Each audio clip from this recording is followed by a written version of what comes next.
Bonjour à tous et bienvenue pour ce Hit Story spécial de l'été. On est heureux aujourd'hui d'avoir dans l'émission un invité qui vit intensément par et pour la musique, sans tricherie. Il est à Clermont-Ferrand pour la grande évasion de la coopérative de mai. Bonjour Didier Vampas. Bonjour. Didier, j'ai choisi pour ce Hit Story Manu Chao. On peut dire que c'est votre chant. Comme c'est étonnant. Oui, c'est étonnant. On en parlait un petit peu avant. C'est votre chanson la plus connue du large public. C'est un vrai tube populaire, on pourrait dire. Un des rares tubes punk. Il n'y en a pas eu beaucoup en France, il y avait quoi? Ça plane pour moi, c'est à peu près tout. Ouais. Il est beaucoup passé à la radio. Un petit peu, on a eu de la chance, je sais pas pourquoi. On sait pas pourquoi ça arrive tout d'un coup, un morceau qui passe à la radio, alors que c'est pas du tout fait, c'est pas du tout formaté radio, quoi. C'est vraiment un truc, j'ai rarement chanté aussi fort et aussi en criant. En vrai, je gueule pendant tout le morceau, quoi. Tu vois, c'est pas du tout fait gentil pour la radio. C'est Donc vraiment... un vrai tube surprise. Voilà. De toute façon, ça peut être que surprise pour un groupe de rock. Si en France, tu vas avoir un morceau à la radio, c'est un accident, quoi. Encore plus aujourd'hui. Oui, c'est sûr. Comment tu avais vécu cette notoriété soudaine, parce qu'elle a apporté quand même un public nouveau. Oui. Comme je disais à l'époque, on a bien vécu 20 ans sans vendre de disques. On tiendra bien 6 mois en vendant quelques disques. Voilà. On n'a même pas fait disque d'or. On n'a pas vendu tant de disques que ça non plus. On a vendu 80 000 à l'époque, même pas disque d'or. Est-ce qu'il y a eu un déclic dans la création de la chanson? C'était, je crois, l'attitude de certains artistes, peut-être, non? Ouais, c'était pas un peu pour me moquer de Manu, mais gentiment, quoi. Voilà, parce que c'est tous ces gens qui critiquent le système et qui sont dedans en même temps, tu vois, quoi. Je pense à Noir Désir qui avait gueulé après Universal et 20 ans après, ils y étaient encore. Enfin, si tu veux pas être chez Universal, tu t'en vas. Si tu veux pas vendre tes disques chez Carrefour comme Manu Chao, tu les vends pas. Enfin, tu vois, tu fais autre chose. T'es pas obligé. On t'oblige pas à vendre tes disques chez Carrefour non plus. Il y avait d'autres artistes et certains l'ont plutôt bien pris. Je pense à Louise Attaque, non? Oui, ça, ils ont très très bien pris. Ouais. Manu, un peu moins. Oui, je crois. Et je crois qu'elle avait été écrite très rapidement, cette chanson. Comme presque toutes les chansons des Vampas, elles sont faites très rapides, ouais, généralement. Ouais. Mais c'est bizarre, cette chanson, elle ressemblait pas à ça au début. C'était une espèce de reggae allemand. Ah oui. Une espèce de truc bien lourd et tout. Puis c'est en studio qu'elle est devenue comme ça. Il y avait un clip aussi qui est très sympa, qui a peut-être contribué aussi au succès de la chanson. Et là, vous aviez convaincu pas mal de guests de venir. Oui, c'est sûr que le clip l'a bien aidé. Ce qui est super bien. Oui, c'est Joe, le guitariste de l'époque, qui a eu l'idée du clip. Et c'est lui qui a plus ou moins... Oui, qui a eu l'idée de réunir tous ces gens. Est-ce que c'est à cette chanson que vous devez la nomination aux Victoires de la musique en 2004? Ah bah oui, c'est sûr, oui. Ouais. En tant que révélation scénique. On n'a pas gagné, on a été battu par Kyo. Voilà, on s'en souvient, oui. On était très tristes. Non, je rigole. Ça a dû te faire drôle de voir la chanson reprise par Les Enfoirés. Je crois que c'était en 2008. Ouais, ils ont changé. Je n'ai pas bien écouté, mais ils ont pris vaguement. Après, je sais pas, ils ont changé les paroles, je sais plus quoi. Ouais, mais c'est... Oui.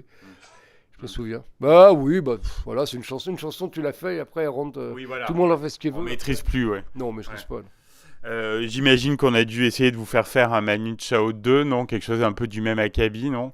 Vaguement, mais moi après j'ai décidé de faire Chirac en prison. Je me suis dit, je veux pas rentrer dans le truc. Et les maisons 10, tout ça disaient, ouais, alors où vous refaites un tube et là vous rentrez dans le système, ou alors vous en faites pas un et puis vous retombez où vous étiez. Je dis mais je m'en fous, c'est pas ce que je veux, je vais faire Chirac en prison. Je vais en profiter d'avoir un peu accès aux médias pour faire quelque chose, voilà, et essayer de foutre un peu le bordel, voilà. Et donc j'ai fait Chirac en prison et après on n'est plus passé à la radio, c'était fini. Voilà. C'était terminé.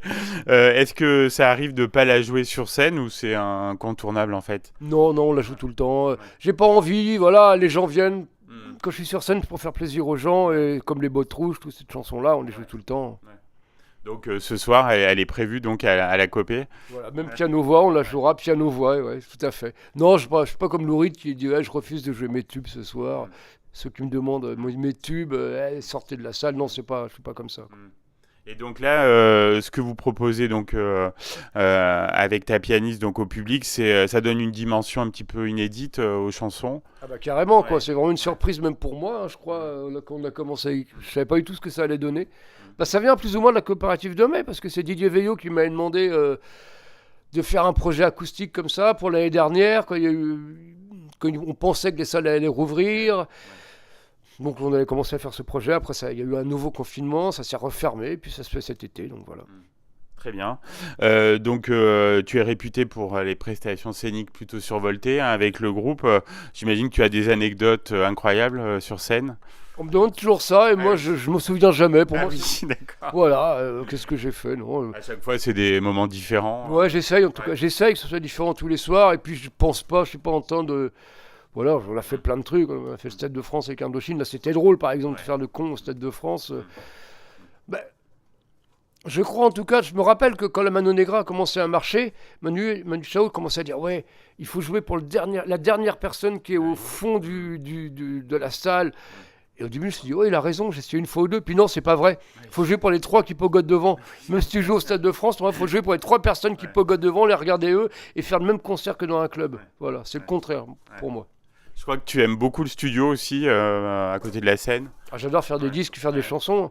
Si on est là aujourd'hui, c'est parce qu'on a fait des chansons et qu'il y a des disques et que ouais, c'est très important. Très, très important. Donc je crois que tu approches des 40 ans de carrière, dangereusement, je crois, à peu près. Ouais. Dangereusement. Ouais. tu es toujours le roi. Oh, j'en sais rien, c'est pareil, c'est drôle. Ça, c'est plutôt des conneries, mais ça, c'est pas facile d'être sur scène devant des gens. Et moi, je préfère jouer le jeu, en rajouter, faire gueuler Didier Van Passer le roi, m'habiller, enfin, tu vois, n'importe comment, et puis monter sur les chaises. C'est du second degré quelque part, et c'est plus sain.